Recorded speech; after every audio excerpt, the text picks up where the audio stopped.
It begins with light, and so it would be intuitive that architectural students would have a strong foundation, a strong background in lighting design. When I first started teaching, I always was interested in talking to the students about daylighting and solar geometry. And so the Allied Studio was a way for, first of all, for the architects to understand daylighting and solar geometry from me. But what's so great about the Allied Studio is that now we're getting the lighting students who are also helping the architecture students together. Parsons, I think, is unique as far as many art and design schools, and then how we approach disciplinary education. The programs of Parsons are organized into 5 schools, and those schools effectively are organizational structures for kindred or like-minded disciplines. We're looking at the potential alliances between disciplines that can be enhanced through unique coursework. What's really great about it is that the students start to learn from each other. I knew that we had a successful studio because I saw lighting students presenting architecture, and I saw architecture students talking about lighting design. The Velux relationship to the Allied Studio is a great partnership. On a philosophical level, Velux believes very much in human health, natural light, which is a necessary agent to healthy human beings. They're not just producing a widget and selling it. There's a much larger philosophical understanding of light in the constructed world and how we need to design appropriately with that. To have a manufacturer that has the same beliefs and technical understanding and alignment with Parsons is an even greater asset. So Velux has played a really important role in the Allied Studio. I think at Velux we look long-term, so it's important to us to influence and share our experience and expertise with this next generation of architects. We are such firm believers in the benefits of natural light and fresh air that we want to be the ambassadors. The primary exercise and challenge of the semester, in this case, looks at the relationship of light and spirituality. This is our studio space, so this is kind of where everything happens. This is where we sleep, eat, sleep, and live, pretty much. Yeah, this is where we do all our design. This is where we build our models. This is where kind of we spend almost the entire semester.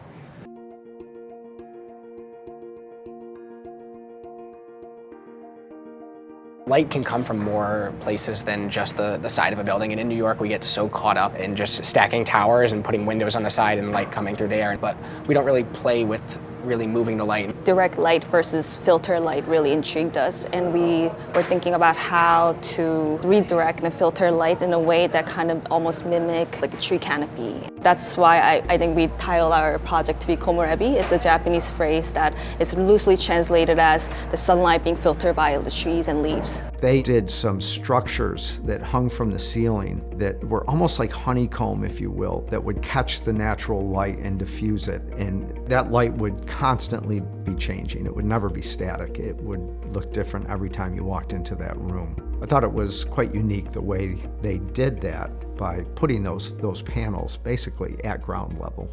The monitors developed from thinking about both their exterior and their interior quality. Interior, like bringing in light down to the meeting hall, but exterior, it's like that play of light that you get in canyons or something like that.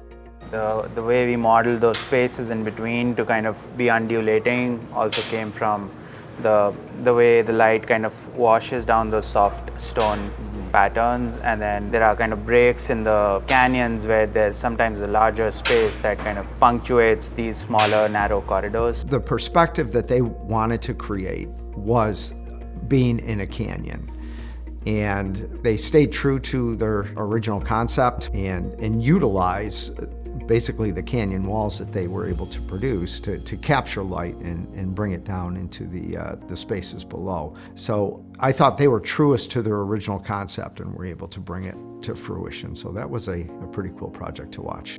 We were looking at these precedent studies and acknowledging that A lot of traditional spiritual spaces have this central hierarchy system embedded in them. And we wanted to kind of scrap that and say, let's focus on the human spirit as our kind of driver. And we wanted to create a plane that promotes an individual's spiritual experience.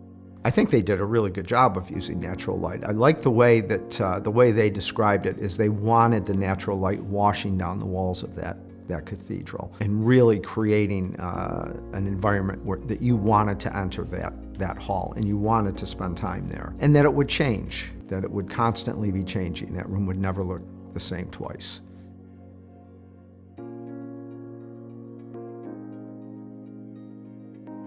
I think Parsons is more forward-thinking in combining the lighting students and the architectural students. It is not something that I typically see in the real world.